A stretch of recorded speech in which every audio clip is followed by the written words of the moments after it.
I'm eating a brownie right now. Nice. I've saved this though. I got The sounds water, ready. the brownie will have to wait. I cannot be eating that shit because that will sound horrible. Guys, a good bite though, Terrance. Let me tell you.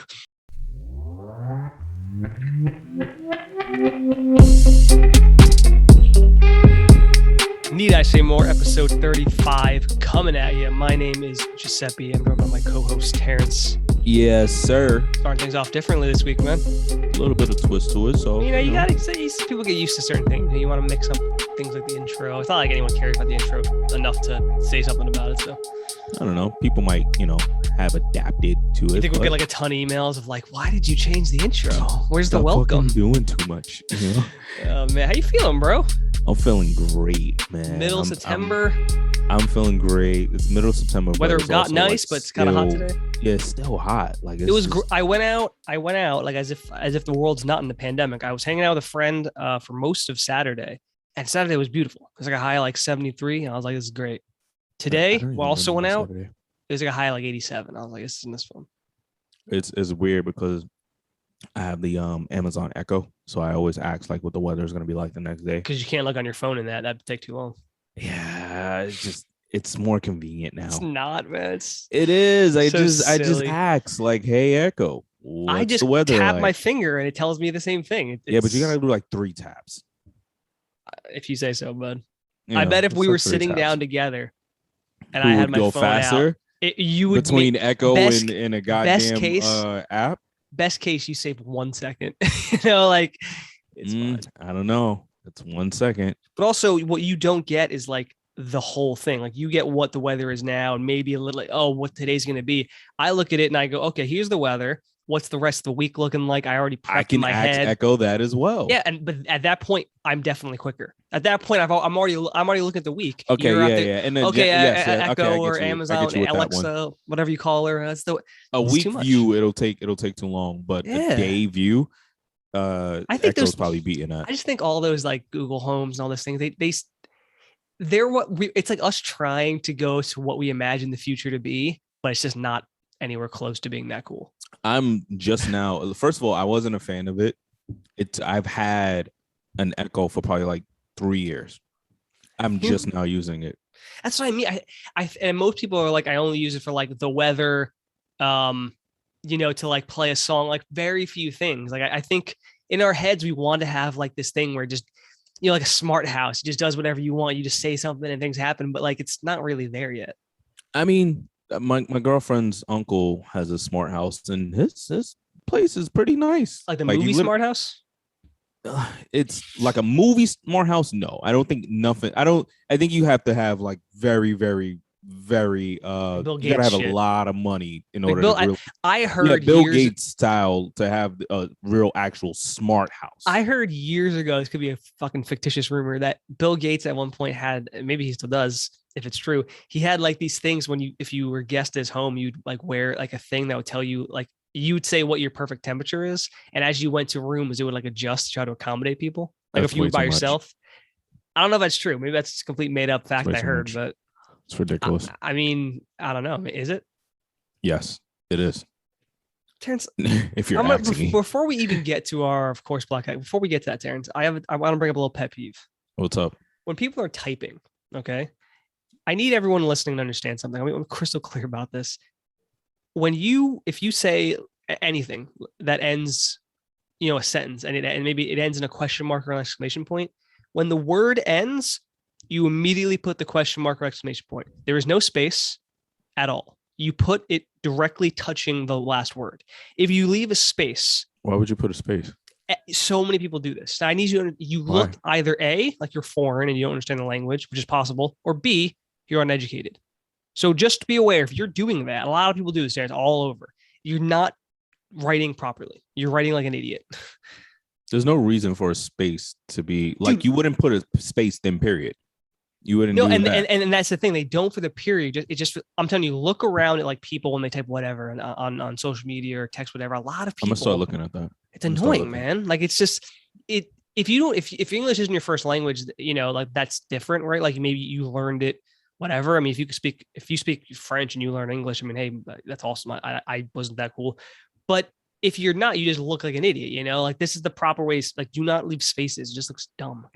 Educated and entertained, Joe. Yes, like but it. Terrance, let's of course do our patented Black Excellence shout out of the week with a period there. I like it. I'm black, y'all, and I'm black, y'all, and I'm blacker than black, and I'm black, y'all, and I'm black, y'all, and I'm black, y'all, and I'm black. Oh yeah. If you notice, Joe. I mean, good with the timing. Yeah, timing is you're getting perfect with the fade out. It's on point. It's looking really good. Love it. That's patented right there. Black excellence never stops, can't stop, won't stop, as always. And our shout out of the week goes out to the legendary, they call him the hip hop commissioner, Steve Stout. Steve Stout, huh? As I'm doing a kind of little theme with the person behind the scene, Steve Stout came to mind. And Steve Stout comes to mind because this guy took marketing of hip hop to a different level. Joe, you remember that commercial with the HP thing with Jay-Z, and he's kind of like moving his hands and everything like that, and like making stuff appear out of nowhere and everything like that? I don't know if I do. No, really cool commercial, right? Okay. I remember seeing it. It was like, what the hell is this? Like, this is dope, right? This was a Steve Stout, like instructive. Oh, I commercial. do. I used. Oh, okay. Yes, these commercials used to be cool, man. Because it was more than just Jay-Z. There was a bunch. It was a bunch of people, right? Steve Stout gave them the direction behind that. Do you remember? Man, I do remember this. So, by the way, for those listening, it's basically all you don't see. You see the person's torso. You don't see like their head. Mm-hmm. And it might not even be the person they're saying. Yeah, and they're just like they're moving their hands and like things are happening, like as like magically or like from what a laptop or whatever would be. Mm-hmm. I remember these were good commercials. They were good commercials, right? Mm-hmm. Also, I don't know if you remember the Reebok commercial with Allen Iverson and Jadakiss and 50 Cent when they dropped the Reebok shoes. You may not remember it, right? I remember like Allen Iverson and Reebok and stuff. So here's the thing. This guy helped so many people in music because he was executive producer and everything like that. But he helped so many people in music say, I need to figure out other ways to get revenue. I need to figure out other ways to make money. How can I put my face on this? How can I be partnered with this company? So Jay-Z's first deal with Reebok came from Steve Stout having a conversation with Reebok and saying, you're stupid if you don't have a Jay-Z sneaker. And Reebok did it. Right? There's things like that. Also, he plays a big role in helping upcoming artists find entrepreneurship and own independence. So he was kind of blacklisted from the record industry because he started outing them. He was the guy that basically said, hey, look, in your contract, you're owned by a record company. That's it. Like, it literally has slave and masters written in the record contract, and no one's paying attention to this. It literally says that? It literally says that. Like, I remember, like, there's a video, like, I was watching when they were interviewing him as well. Also, his book, The Tanning of America, which is a really good read. I recommend anyone to go and get that book as well. Just basically explains more behind the scenes of the things that were happening in the record industry and how this guy literally was, again, blacklisted for a long time because he started giving away the secrets. And not only that, he started helping the artists get their masters back. And masters, if people are not kind of like into music like that, masters is your ownership of what you create. Think about this. You make something, but you own none of it. That's what a master's is. A master's is the ownership of the art you create. And yeah, it's hard depending regardless of what you're doing. Like generally that's not how, like if you're a screenwriter, for instance, and you write a movie, in order to get it made, the studios say we are buying this from you, but we own this, and they can do whatever they want with it. They could take a base concept of your idea and have the whole thing rewritten for what they want. They could shelve it. They could do whatever they want. Yeah, right. It's a lot of industries like that. Yeah, in the media industry, basically, creators were losing, and it's like, okay, well, I make this song, I put it out, it's doing crazy numbers, but I'm seeing like 2% from it. 98% goes to the freaking company. Right. That's insane, you know.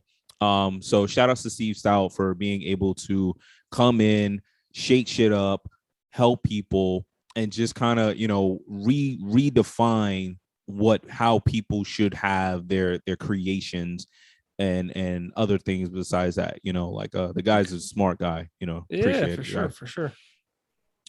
All right, Steve No. Stout, shout out to you, man. Yeah.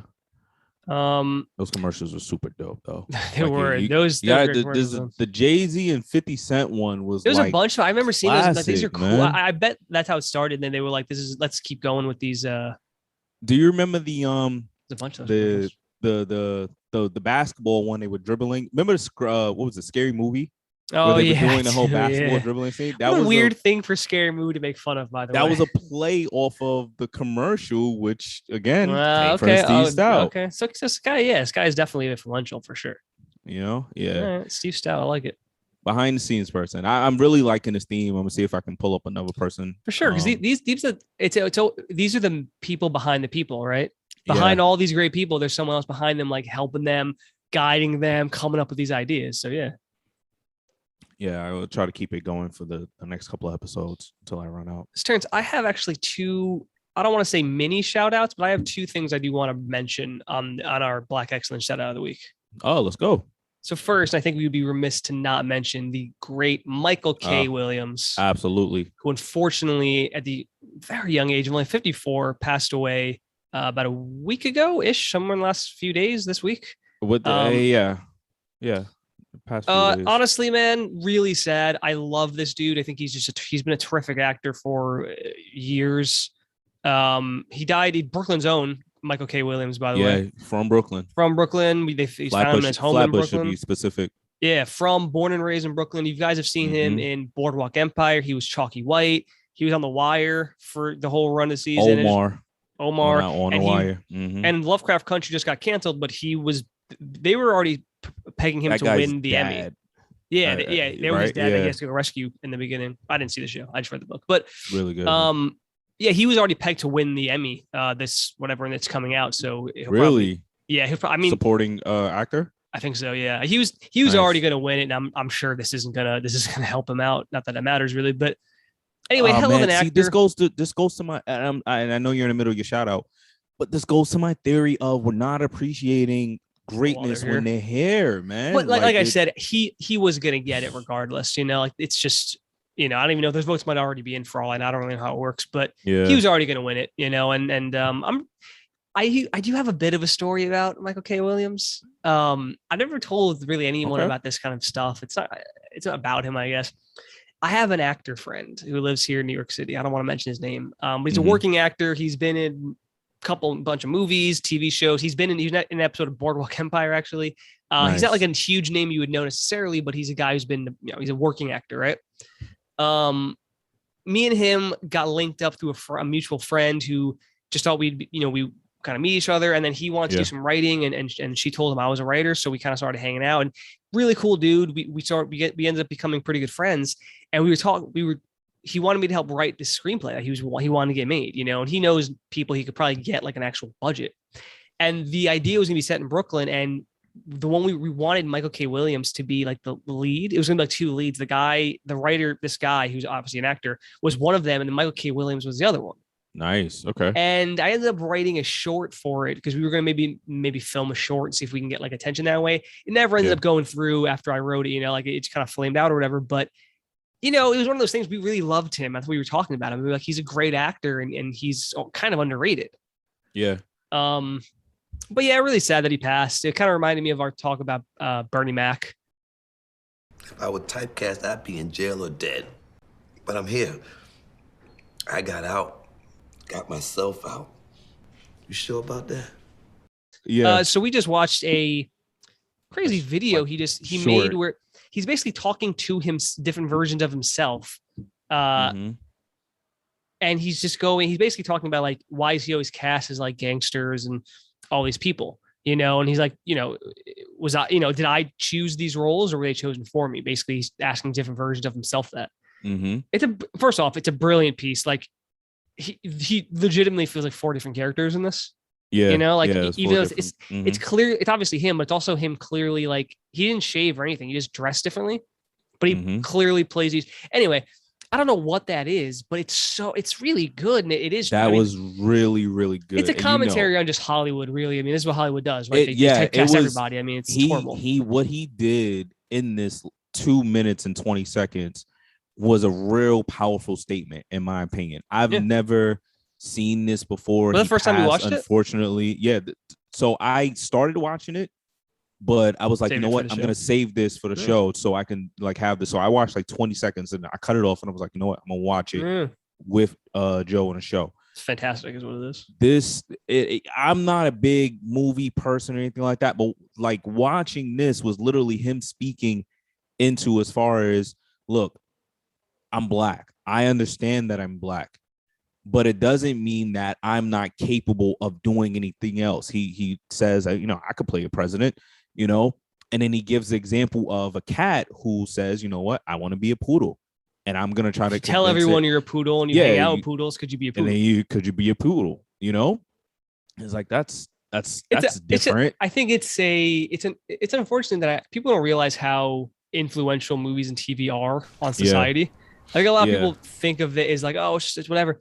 They are wildly influential to the way people perceive a lot of things. Because it's like, okay, pirates. When I tell a pirate, Terrance, you know exactly what you're thinking of, right? You're thinking of like peg leg, a fucking parrot on the shoulder, Patch eye eye. patch. That all comes from Treasure Island.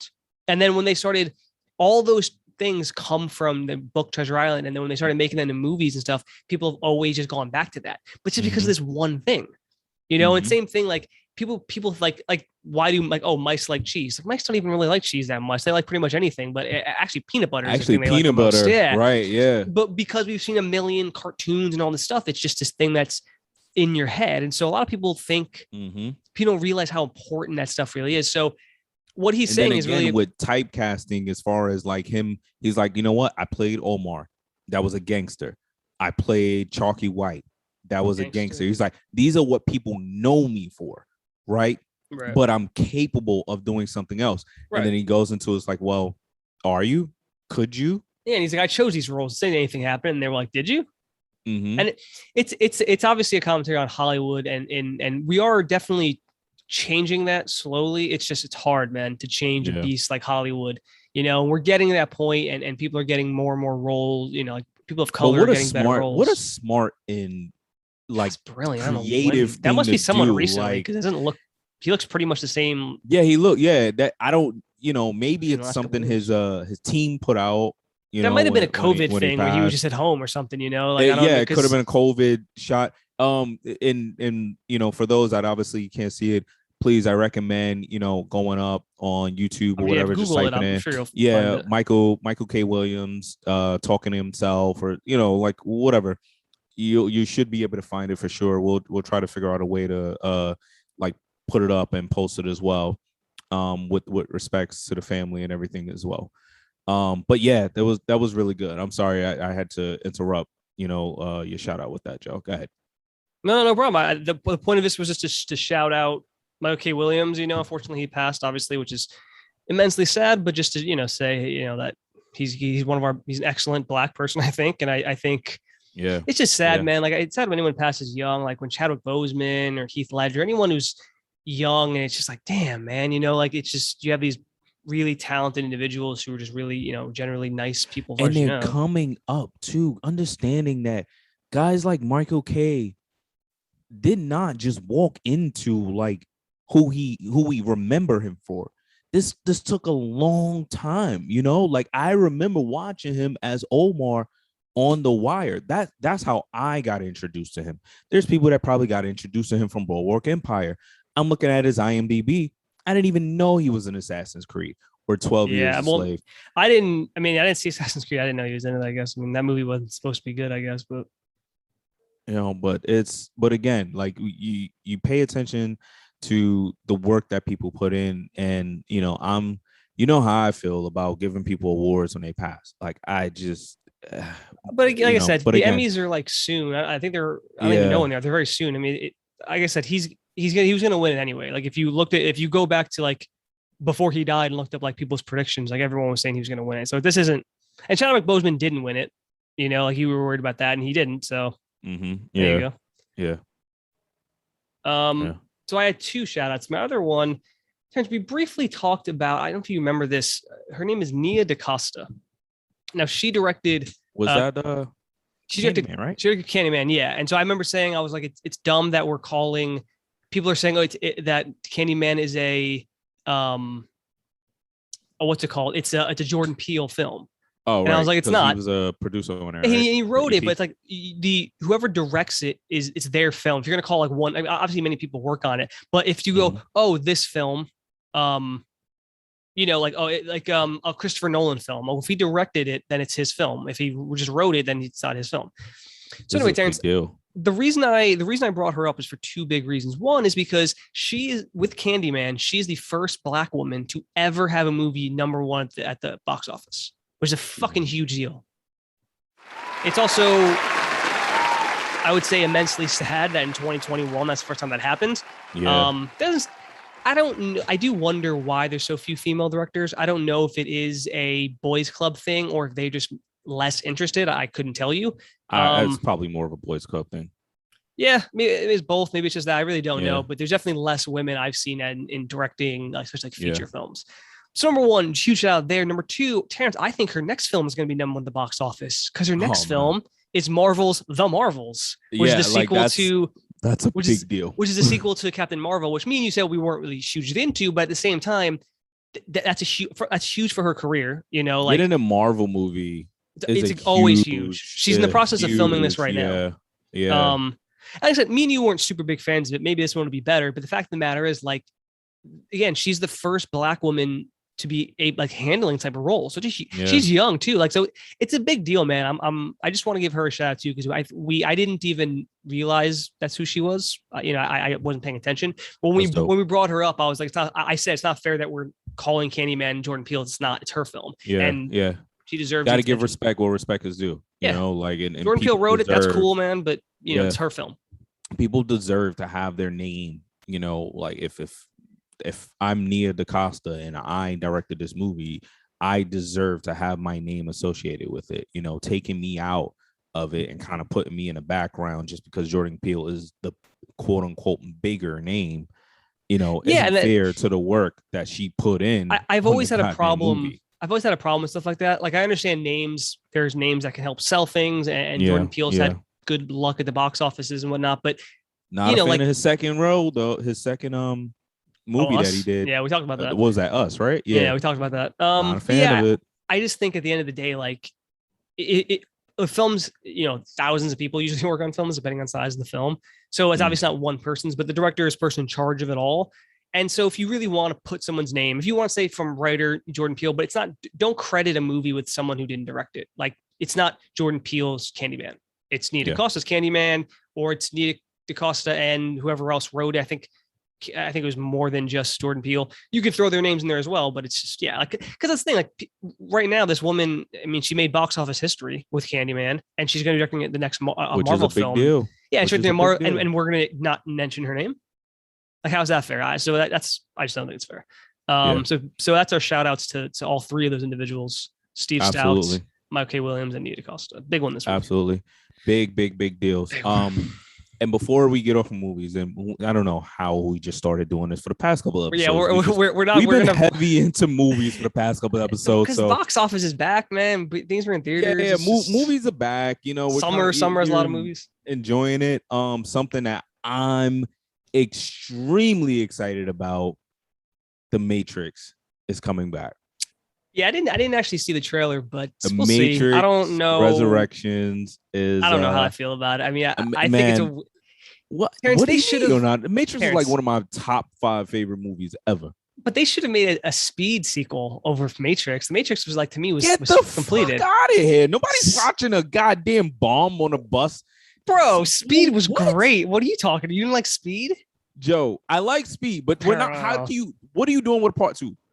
Oh my God, we're back on the bus. Listen, they already made a part What two. Are we doing? They already made a part 2 without Keanu, and it was Yeah, terrible. exactly. It was on a boat. You can't do it. But it's just like anything. Like, but the Matrix, like, spoiler alert, Neo fucking died in Matrix Revolutions, as did fucking. He can't die. He's the one, Joe. That's where you go wrong, because did he die? Trinity died. Did he just or did he just go into the fake world? Here's the thing, not the actual reality. The Matrix is what it's called. Terrance, here's the problem. Did he go into the Matrix? The Matrix was a great film. Reloaded was like, it's all right. It was cool action. It wasn't a great film. And Revolutions was, in most people's opinion, I agree, pretty weak film. Like, I didn't like the Revolution. I don't even remember much of it, but I remember just not liking it. It was just not great. So again, when people I understand bring it up, they talk about the first one, maybe 2. I understand that, but this is the 4th Matrix, right? This is not like them just rebooting it. So like, I'm cautiously optimistic about it, but we'll see when it comes out. You know, I'm excited.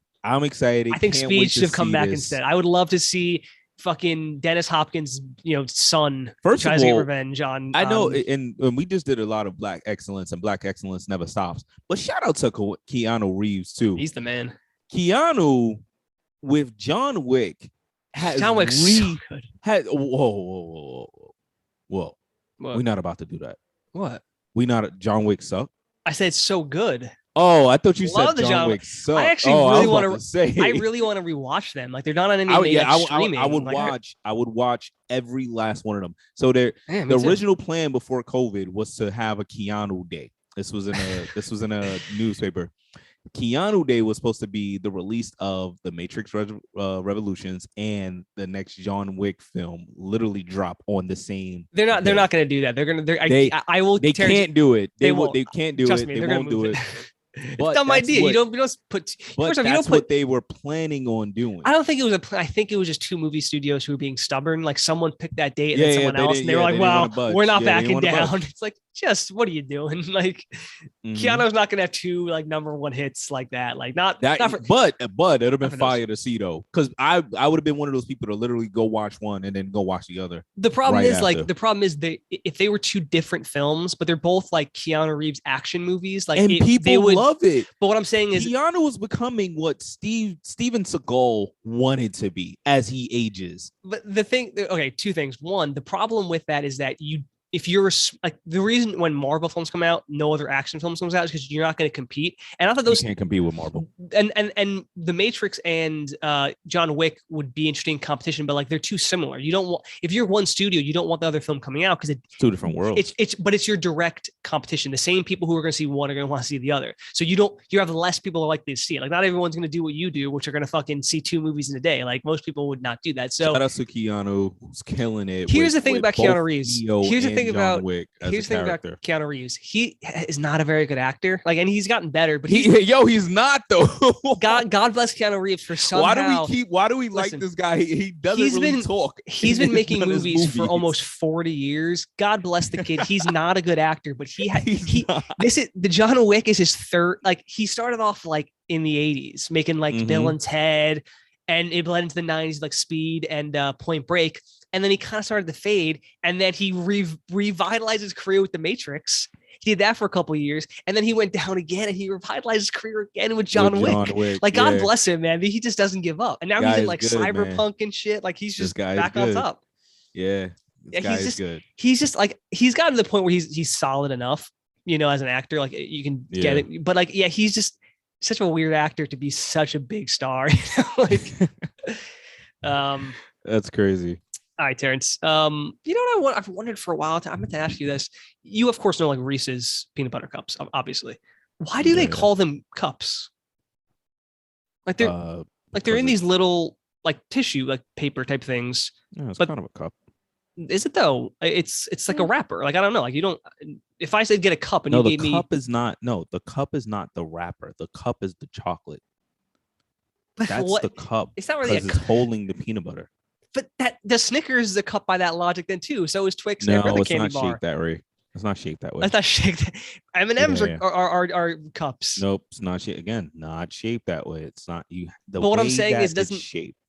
But why? I don't understand. Like, a regular Reese's is very thin. You're talking about like the ones you get like in this, like not like the mini ones, but the regular Reese's that started are like thin. It's not like Yeah. holding anything. Like, Yeah. why is that holding something more than any other candy bar is? It's I just- holding the peanut butter, Joe. It's a It's- peanut butter cup. It's not a certain cup. It's things not a you just cup. have to leave alone, man. Hey, you gotta ask these questions. Question everything, Terry. That's the motto of the I show. agree, but leave Not Reese's Reese's? alone. I- Leave Terrence, Reese's alone. I am a massive fan of Reese's. At least I was when I wasn't vegan. Maybe they'll make some vegan stuff, but I love Reese's chocolate and peanut butter in general.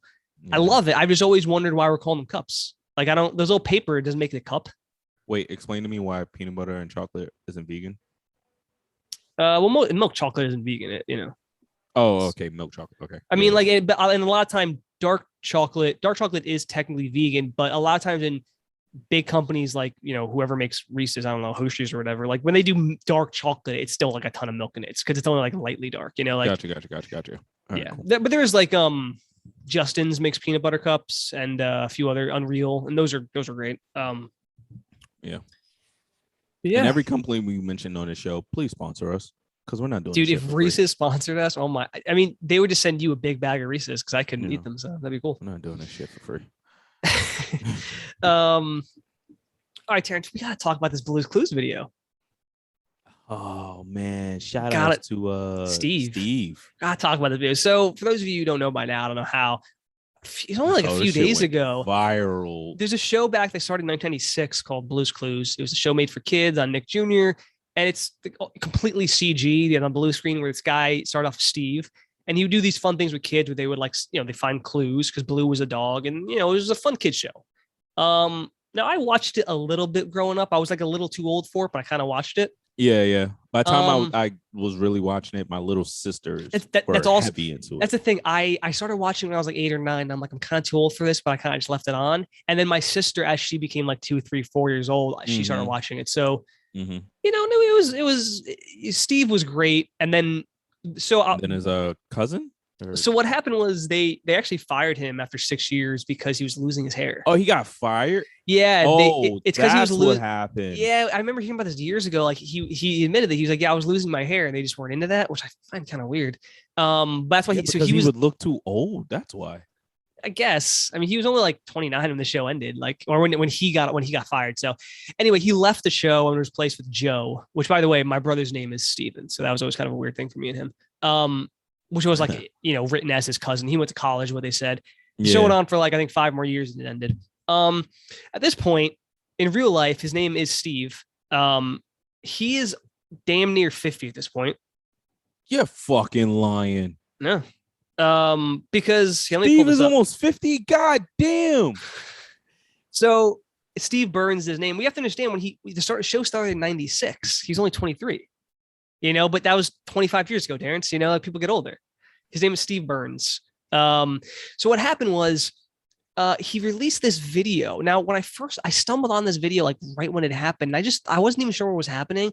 This video, I thought it started off with him. I thought it was I didn't think it was an official thing. At first, it looked like a joke. Almost didn't click it. Me too. And I thought, is that really him? I thought when I started watching, I was like, I thought maybe he was going to lead for a joke. I didn't know it was official. I thought like because the shirt he's wearing a hat, don't look official. And I was like, maybe he's just like playing off it, like how Macaulay Culkin is played off of like Home Alone and stuff. Mm-hmm. But it's not. And it's an official thing that they did for the 25th anniversary. And Which it's is him. dope. Yeah, which is really cool. Like, the show is over. I mean, I guess they have like a new somewhat show. But anyway, basically what happened in this video is he's doing what he did back in the day where he's talking to the camera and he's just like makes this really sweet emotional message where he's like, hey guys, like I'm really sorry happy. I left you like that. Yeah, he's like, I'm sorry it was a little abrupt and I just wanted you to know, like, thank you guys for being as amazing as you were and you know, everything. And it was just really like a very sweet. And you know what it is? I don't know if he's a brilliant actor, if it was from the heart or both, but it seems so authentic. No, it felt genuine. Right? When I watched it, it was like, oh damn. Like, Yeah, that was really dope. As like it progressed, I was like, it was like, oh man, that's really dope. Yeah, like I was watching, I'm like, this is really sweet. It was like, you know what it is? It was like having that breakup with a person and then still thinking about what happened? What went wrong? Right. What I have that with yes, we broke up. Terrence, What went wrong? We kind of talked about this like a long time ago on the show. I have a friend who I was really close with who just stopped talking to me. And it wasn't like a breakup, but I was like, we were good friends for years. And he like just we were going to hang out. He just ghosted me. And then when I try to like text him, he never reached back out. And I was like, Really what the dope. fuck just happened? It's just like Really that. I'm dope. like, I don't know what happened. And with him, it was like, it's a really sweet message of like, hey, like so listen, you've done well. And I've been able to do a bunch. Steve gave us the pat on the back, man. He's like, look, you got to think about this. 25 years ago, right? He came into our lives, showed us how to just put pieces to puzzles together, right? Yeah. That was the thought process of the show. Hey, we're gonna teach kids how to figure out situations. You know, you have this here, and if you get another piece, and then you get another piece, now you have the whole thing, right? So Steve basically taught us how to put shit together, right? Then the guy just disappears, and now we got to count on Joe. We don't fucking trust Joe. I don't know where Joe came from. Joe, no, right? No, but yeah, like, it was Steve weird. Went to like college. They shouldn't have like. I guarantee the reason he's wearing a hat right there is the same reason. It's because he's right. And it's like, why do that? Like, I don't know. You should just allow him to like be it's, bald. Like it's one of those things where it's like, it's like kids know people are bald. If they don't see people, you think they don't have eyes? Like, what do you know, especially now, it's like, I mean, maybe that's not why he has the hat, but I could only assume back that's why. Then I understand why they did it, because it might have been like a weird. little, it might have been like Who a little, cares? why we got a bald guy, you know, who cares, dude? whatever. Like Bill Cosby was losing his hair when he was on like that show, and like a lot of, you know, like Family Matters. Like I don't agree, but I get it. Friggin' Uncle Phil is bald. Again, but they still weren't interacting with a cartoon dog. I don't agree, because it doesn't really make like. I said I don't agree. That's like making it seem like you shouldn't trust bald people. They're horrible, as if like something's wrong with someone who loses their hair. Interacting with a cartoon dog. You're bald. I mean, you shave your head. You're bald. You'd never see me interact with a cartoon. If you I have interact a with a cartoon dog, don't trust me. But that's like, but that I don't know. I think if don't trust it. I start as a bald black man, if I start talking to a fucking cartoon shit, don't trust me. I give you all right not to trust me. This goes back to our Lola Bunny conversation. It gives people weird ideas about other types of people. Yeah. Like everyone needs to be like a full head of hair and flat and all these weird standards we do. Anyway, typecasting. But anyway, I just want to talk about like, I don't know what, like when you watched it, you basically said, like, I guess just now already, like it felt like almost closure. And I guess that's how a lot of people felt. A lot of people, it was trending for like 3 days. Yeah, everyone was talking about it. I had people texting me about it. It was a big thing. So here's the thing, like it's not easy to put something out and know like if it's gonna trend or not. But when you get a hit, you got a hit, right? The thing is this, we're all in our 30s, you know, as far as like us that remember Steve and know like, oh shit. Yeah, because even if you were a kid, you know, even if you were born in like 97 and you were watching as he was leaving, like you'd still be at like 24 right now. Yeah. So when you see it and you come across it and then you're like, oh shit, like Steve, like what the Steve is back. And that's the thing. Then he starts to talk to you know what it is about him though? Like it. We've never like he did some acting afterwards, but he kind of phased out and has done music and stuff. But like he's one of those guys like you don't really I never heard about much of him. Like unless you look him up, like he's not. I don't know if he's on Twitter. I don't know if he like. It's just one of those. He probably is now. Well, maybe now, but he's one of those actors. Like people aren't like, oh yeah, that was that dude from that one show. Like some people like you know about that. Like someone from a TV show or whatever. Like oh yeah, they have on. He like you just never heard about, and so. It really felt like we hadn't seen him since he left, and he just pops back in like, "Hey, everybody!" Like, I think one of the proudest moments is when he goes like, "Hey, like I'm sorry, you know, like, I'm sorry, you know, but I'm proud of you, like because remember, as kids, we're watching this, and this guy is like our instructor. He's giving us life lessons and things like that. So when you get that kind of like moment. And, you know, that nostalgia feeling of being a kid again. And he goes, hey, good job. Yeah. No matter how your life is, like, you know, it's like, hey, good job. Like, you know what, man? You know what, man? It's one of those things where there's so much negativity these days that these are the kind of things I wish were more of. Like, we need some positivity. I feel like there's bad things happening that are just happening, right? Like, you can't, like, an earthquake happens, a hurricane. Like, these are just life events. You know, what are you going to do? But there's also just so much negativity with people just complaining about stuff and this and that and all this anger and vitriol. I wish there were more things like this, people just being positive. You know, I know I'm sure if I really looked, it'd be out there, but it was good that like for a few days, the most trending thing in the world seemed like it was this really positive thing. Yes, it was it felt good. I was like, this is a good thing. You know, usually when the trend is terrible. You know, good job on Nickelodeon with that. I'm telling you, man, that was whoever idea that was. Oh man, A+. They're probably in a promotion. That's the thing. I look at that and it's like, it is weird they put that out. Like, it's really him like apologizing, but it's so from the heart. It's weird that they decided to do this. Yeah. Like, it seems so like, I don't know what much about Nickelodeon, but I am surprised. Like, yeah, like someone had the idea. It's Viacom, right? But like, I don't know like what they're like in terms of like their behind the scene. It's just weird. Like, there's a studio would go, we want to bring Joe back, and whether I don't know if he said it or they said it, but like what we wanted to happen is we want him to somewhat say, hey, he's like sorry for how things was a little abrupt, and just be polite to the people. We want him to talk to the kids who are now adults. Like, that's a weird idea. And no. Here's the thing, because what's happening is the kids that are adults have kids now. So what you did was just literally tap into that adult kid, spirit, and now said, oh, I'm going to sit down and watch this with my kid. It's the same thing they did with, bring back the Lion King, where they no. Bringing back the Lion King was, hey, we want to make money. Just like Toy Story 4 and all these movies. They don't give a fuck about that. No, I think they don't give a shit, Terrance. It's about money. The movie made $1.6 billion. You kidding me? They want money. They don't care about anything else. That's number one. Number two, the new Lion King was trash, though. Yeah, and that's what I'm saying. They don't give a fuck if it's good or not. They just want the money, and they got the money, so they won. But my point is, like, that's not. If you show that to your son, he'd be like, I don't even know what the hell I'm watching, because it's not even talking. It's talking to us, So like it is. Yeah. I don't know if it's a way to like get parents. Maybe I think there's like a new Blue's Clues show in some capacity. Maybe that's like part of the marketing, like to get the parents. It's a great marketing idea. Yeah, because everyone's on. I just think it was sweet regardless. Like, even if it was marketing, at the end of the day, I think it was a very sweet message that I think helped a lot of people. And it. Oh no, for sure. It made me feel good. I know that. Yeah. It was really good. Yeah, Nick Jr., man. I don't. It's like you said. Who even knows about Nick Jr. anymore? Like, someone must have got a promotion for that move. We're gonna find out in 5 years. This guy is like, you want to be one of our shout outs, where he's like some brilliant guy behind the scenes. I hope so.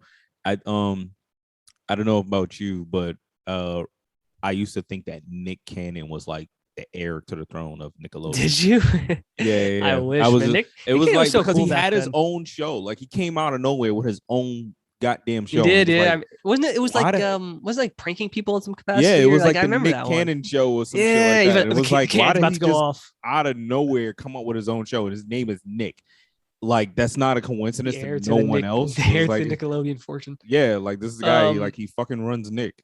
You know what it is, man? I used to love Nick Cannon. I mean, like, we all did, but man, he became a fucking loser, huh? No, man. What are you talking? You clearly don't know what Nick's. Oh, you were big into that Eminem diss track, huh? Yeah, that was so cool, man. I thought it was so good. Never cared about his music. Oh, so good, man. You should listen. Put it on now. We'll jam to that really cool diss track. Never cared about his music. Dude, that was the lamest thing. But that's the lamest thing anyone's ever done. He made him lose all street cred. Like I don't care that he does Wildin' Out. Like, he's a loser after that. That you should. Have you listened to that and seen that music video? It's one of the saddest things I've ever seen. Never seen it. I've never heard it. I've never heard it. Do me a favor. After the show ends, watch the music video, and you'll understand why I think he's a complete loser. Because that's one of the saddest things I've ever seen. That is that music video.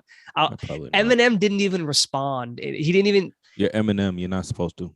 Bro. What was that kid's name? The white kid, Machine Gun Kelly. Machine Gun Kelly was a nobody, and he responded to him with an amazing track. Nick Cannon's a bigger name, but it was so bad. Machine Gun Kelly's an actual rapper. Nick Cannon's not a rapper. But what I'm saying is, like, no one knew who Machine Gun Kelly was before that song. That actually helped him. Eminem helped his career with that. But what I'm saying is, Nick Cannon's a bigger name, but it was so bad. He was like, I'm not even gonna. I think he tweeted at him. He was like, "You mad?" And that was like it, because he was like, I don't have time to deal with your. I'm pretty sure that's literally what he did. He was like, "You mad, bro?" Probably. But Terrance, I believe you have a story to tell.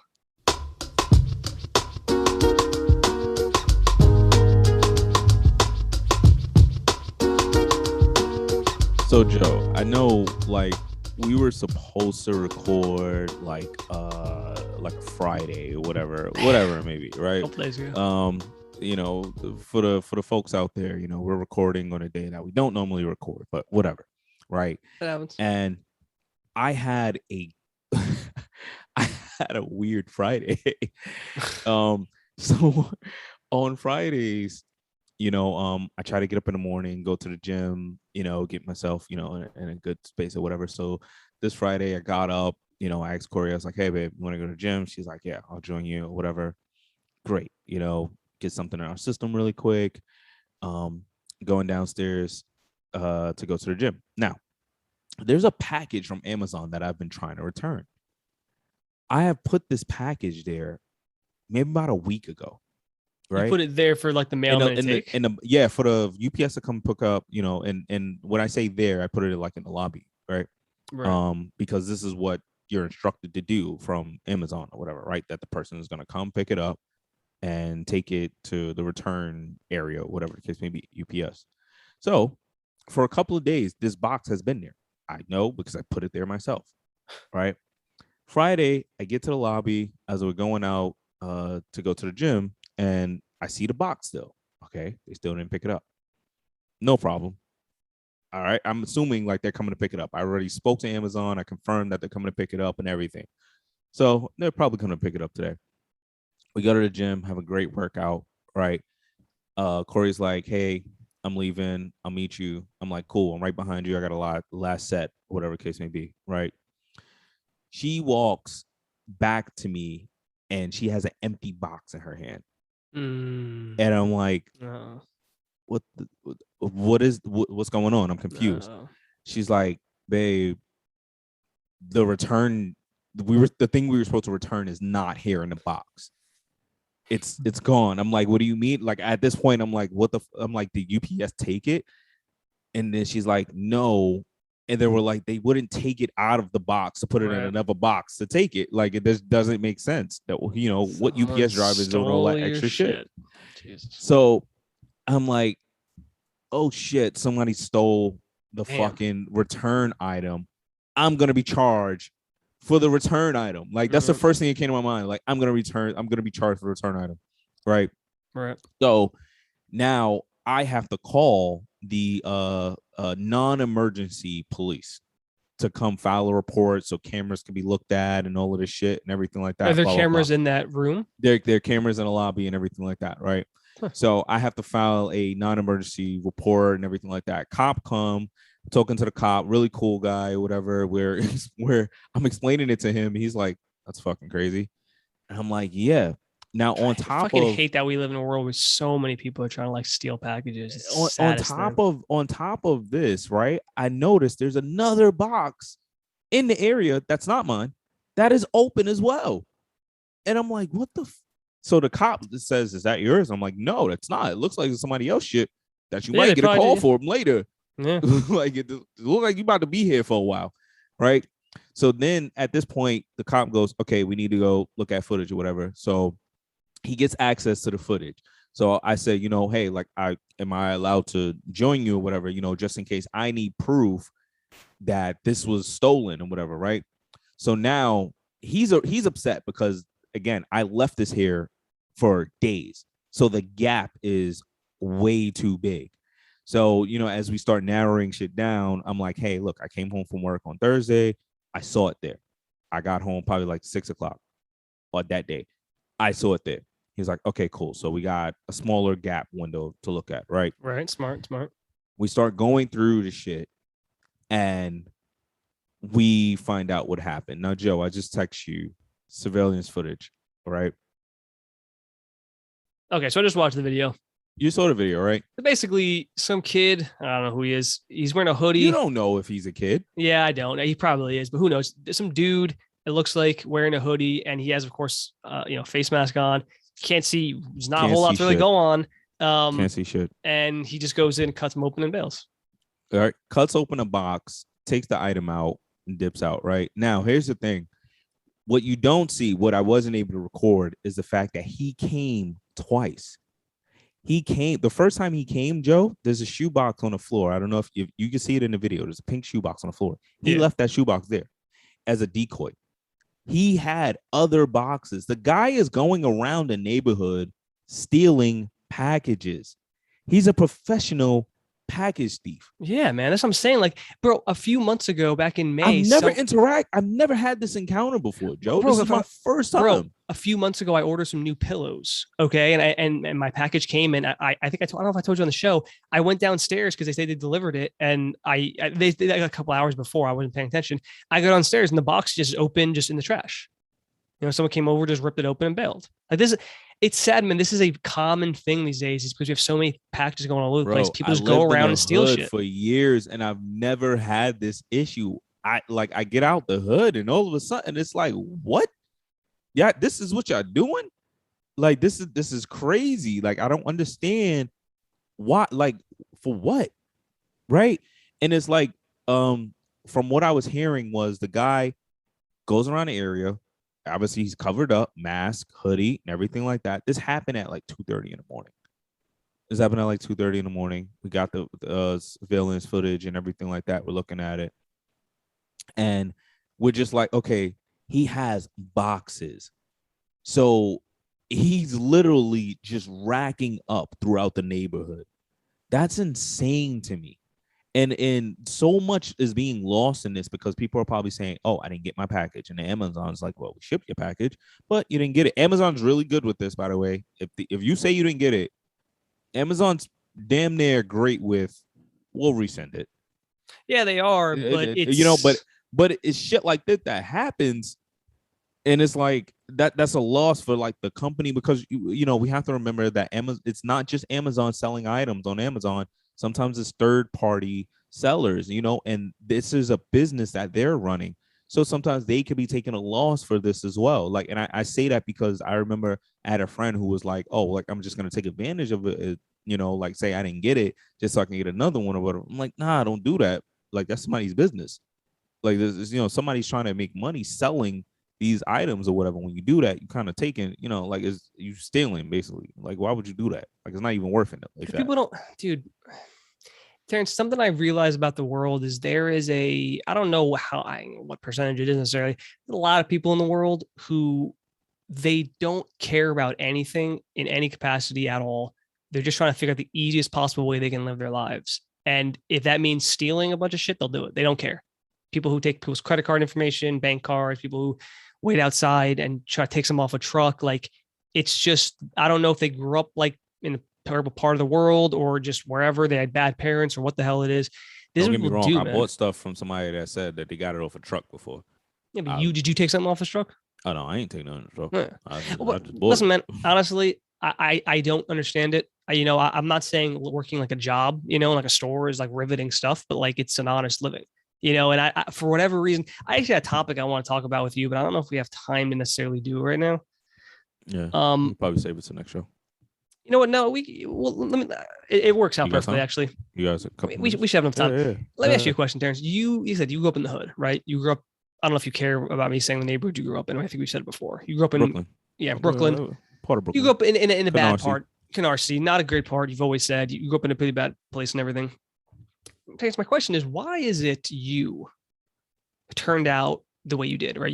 As long as I've known you since you've been 18, 19. You've had jobs, legal jobs, you don't do anything illegal. You're not like running around with a gun in your fucking glove department or your waistband, you're not selling not drugs. To say that everyone is, but some no. people But what I'm saying is you've always been an honest person, like in terms of that. You've worked at jobs where you have paychecks and nothing is shady. You work a normal thing. You've always done this, right? But a lot of people don't do that. And especially obviously from, this goes for every city in America and in every country. The bad parts of the city, obviously people are less likely to do that. So my question is, why didn't you become that? Or why do so many people become that as opposed to just getting a job? Like, I know jobs aren't like exciting, but like it's not. So I can explain this to you really quick, right? Some people become a product of their environment, and right. What that is like my path and the other person's path, right? Like I got a couple dudes I grew up with or whatever, went to the same high school, went to the same junior high school, lived in the same hood, everything, right? Some of them still in the hood, doing whatever they doing. I decided that wasn't the way I was going to go. But I just, now, my question is just you're just different. The reason is my upbringing was different as well.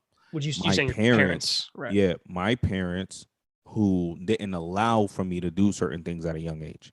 The thing is, when you in the hood, you kind of either have a rebellious moment in your life, or you kind of have that like, all right, like I'm gonna just be low key about it as far as like sneaky, or you go a different way. But Right. the core of it is your household. How is your household ran? Even though we in the hood, we're not gonna act like we in the hood.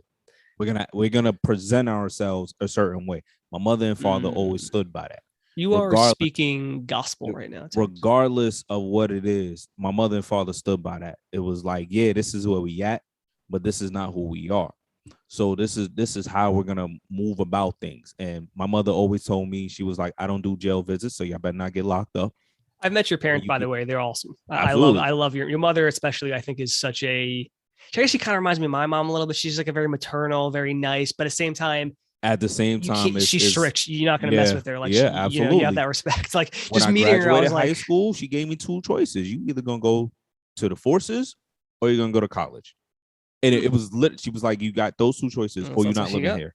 Hey, you like it was tough. It was love that, is the best kind of love. Right. It was tough love. See, the thing about it is that under my mother's household and under her rules and everything like that, we went to church, every deacons, right? Sunday and everything like that. Yeah. And it just was a lot, it was a lot of, I would say, structure. I think that's what allows, and this is no disrespect to the dudes in the hood and everything like that. No, but you know what? Became a product of the environment, because also I gotta say this: some dudes become a product of the environment because they're trying to help their family. That's a whole nother lane. I'm not talking to that dude. Yeah, I'm not talking to that person. Let me interrupt really quick. So first off, I think everything you said about the family thing is important, is vital, because I actually 100% agree. Like, I've said this before, like one of the biggest problems this country has, I can't speak for other countries, I speak for our country. And I don't know how you tackle this because no one wants to do this. We have bad parenting, man. There's a lot of people who don't care about their Everybody kids. should not be a parent. Yeah. And a lot of people are thrown into it at a young age, or, we talked about this, like people, when they're 18, 19, they're like, oh, let's have kids. And it's like, you really should wait. Like, there's no reason to jump into it. Like, if you wait, you be better. You will no longer be a kid, And again, things happen. I understand. But at the same time, I think a lot of people don't understand that. But what I'm saying with parenting, I think is like, that I think is so important. I bet if you look at the people who do become petty criminals, whatever it is, like this guy who stole your packages. Yeah. Like, I bet 90% or more of them don't have like a good, solid foundation. Maybe some of them. I bet most of them don't have that. Your upbringing changes a lot about who you are. Now, there are some people that grow up in foster homes and step parents, and bad, right? There's some, or just terrible parents, like who are just abusive or whatever. Everybody's path and everybody's destination is completely different. Now, the thing is, when your mindset kicks in as far as which way I'm gonna go, now it's on you, because regardless of how you were brought up, like, you could have had a crackhead mother and a dad that just disappeared, like, or whatever the case may be. Right? Yeah. You could have had all. You could have. He ended up, to be fair. I mean, he ended up being a drug dealer, did he not? You could have the worst situation in your life, but when you get to the age of, I have to make a decision, regardless of it's young or not. If you're young, you go through the situation. Let's say you might end up in jail, detention center, whatever the case may be. When you get to that point in your life, because I know dudes that did this, that went through the situation, ended up in jail. Right. In jail, made a decision. I'm not coming back here. I'm doing things different. You know what, man? That's the point of prison, though, is it not? Like, you're paying for your crimes, and hopefully you go. That's where the term penitentiary comes from, like penance, right? You're supposed to go, this is terrible. I got to do better. Like, I don't want to be here again. So rehabilitation, 100%. Rehabilitation is what it's supposed to be, right? You know what? Really quick, the ones that stick to it, it is what it is. We can't save everybody. No, but what I will say is, me and you, I think we're similar in a lot of ways. I think we're very different people in terms of our personalities in a lot of ways. But I think something about us, we've always been kind of similar in like the somewhat honest nature of our lives. Like, we don't do, like I said, not selling drugs. We're not doing petty crime, like this person stealing people's mail. Like we've never really been those people.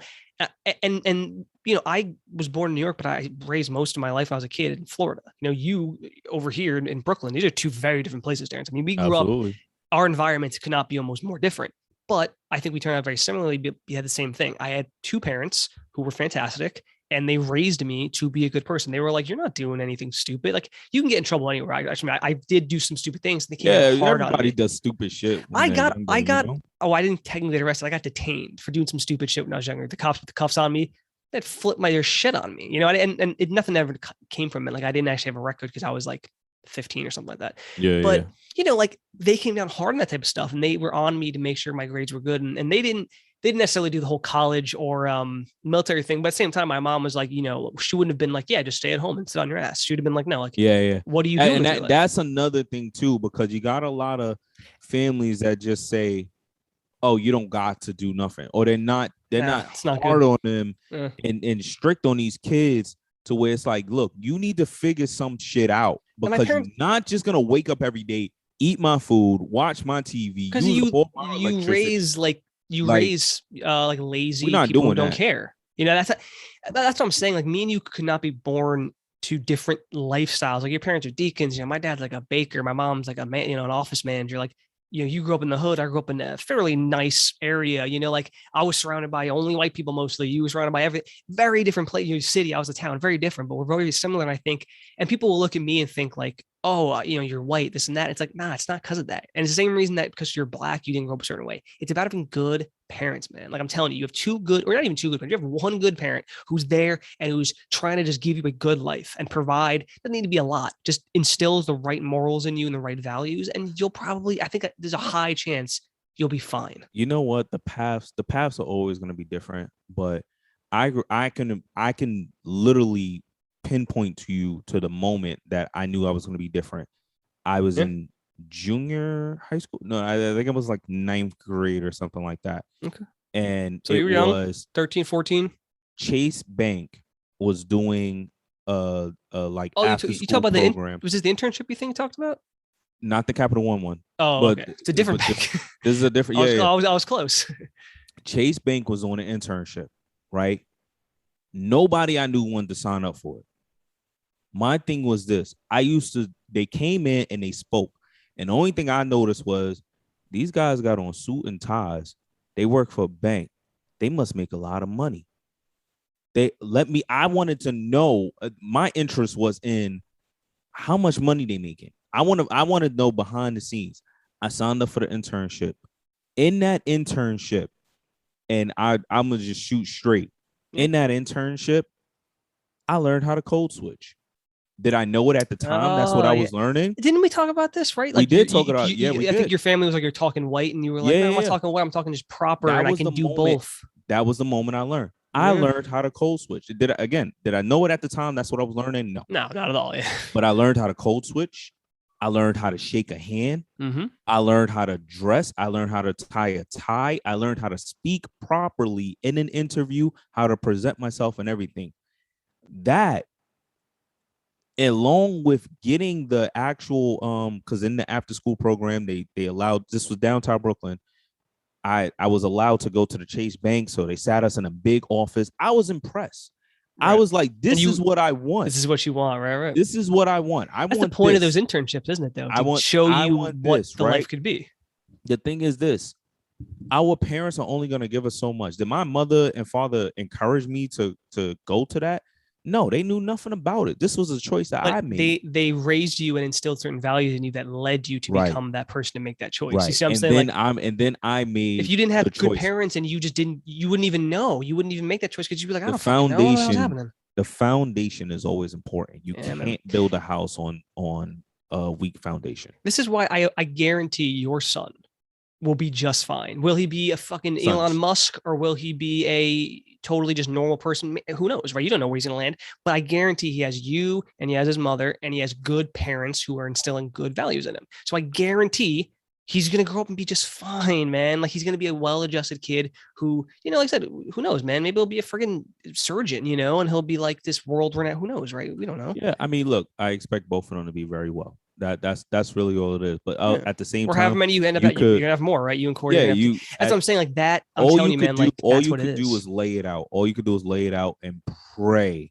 that they, do shit the right I'm telling you, way, man, I really do think what you said was right. Like, I thought about this before. Like, if you have good parents, they raise you. And again, it's not even about money. It's about just being there, instilling values in them. Like, obviously, you want to provide the best you can. I mean, everyone does. But if you're just teaching them properly, teach them what is right and what they should expect and what they should want from life, like, that's it. That's all you need to worry about. And they'll be fine. Like, I just think that's so important. Like, me and you come from that same thing. Like, I had two good parents.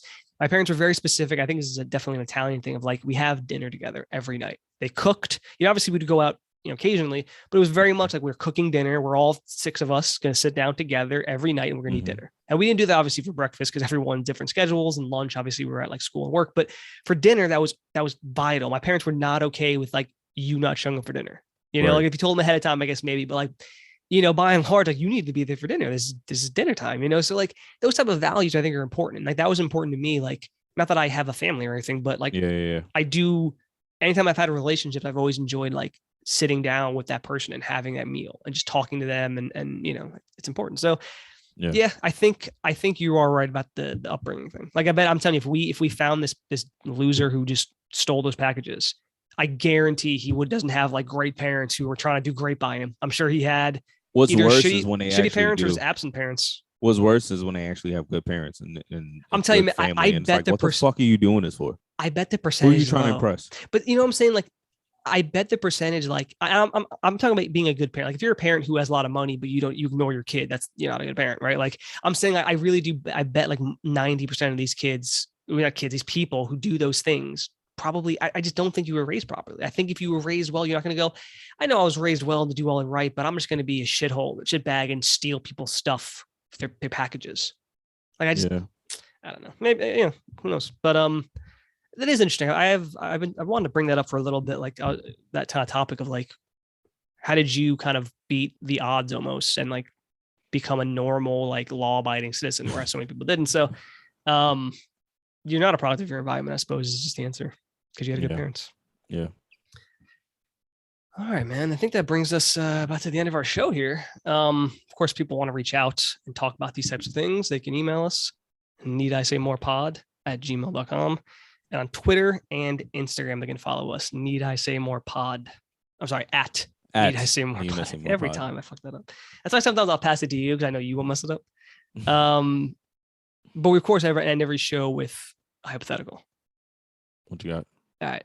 Terrance, if you found out, I guess we'll stick with the family topic. If you found out that you were adopted, tomorrow your mom's like, no, we took you in when you were, 2 weeks old. You're adopted. What do you do? I mean, obviously your mom is still your mother. It's not that changes. So but it's a lot of.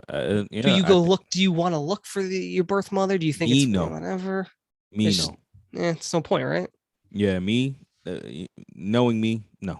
Because it's kind of like, why? Like, she probably had her reasons, and you were raised by an amazing. Out of sight, out of mind. I'm good. Like that Would you feels like a womb. I don't want to go through that. Yeah, I think it's like kind of like, where's the benefit of finding this woman? Yeah. Is there anything good going to come from it? Maybe, but I don't know that it would be. Yeah. Would you be upset at your parents and be like, why didn't you tell me sooner? I'm in my 30s. Or would you be just, like maybe she was just nervous? Not upset. I don't think maybe I'd be surprised upset. that you. Yeah, maybe surprised. I might need a moment, but I think being upset is, I probably wouldn't have that feeling. I think it'd probably be more so on the trying to understand. Yeah. I just want to understand. Yeah, I would definitely. I don't know that I'd want to find out. Like, unless there was if they had, like, they knew why I was put up for adoption, or if they knew some story and it was maybe like, I don't know, something meaningful, but chances are, like, I don't know, the person just couldn't maybe handle a kid.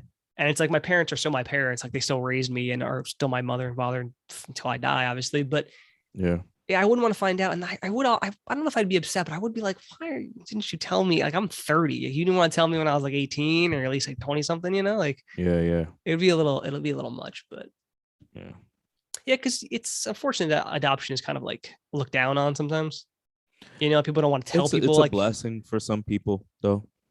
It is. Listen, if you can't like if you are find yourself pregnant and you don't think you can handle a kid thing, like it's nothing wrong with that. If you know someone, if you can give to proper parents, then what's wrong with that? People who want to be parents. I mean, Yeah. Yeah, very family centric episode in the second half, but I liked it. Loved it. It's a good one. But Terrance, that's it for me. You got anything? No. Shout outs to all the families. Yes. Shout outs to all the people that are now adults and kind of had like a nostalgic reflection moment. Shout out to our parents, of course. Shout outs to our Fantastic parents, of course. And shout outs to the people that are still figuring it out. It's not too I pray late, that right? you do. It's not too late. Even if it's not you too late. I made pray that you mistakes, do. maybe you're in prison, whatever it is, ain't not too late to You know, change. and stop comparing yourself to that person that you think is hot shit, because They're probably they're not. not. Yeah, they're probably just They're as not. like messed Like, up as you. Like, you're good. You'll figure out your own shit. You'll make your own way, you know, and that's all that really matters, because you could have been anywhere in the world, but you're here with us, and we appreciate that. Need I say more?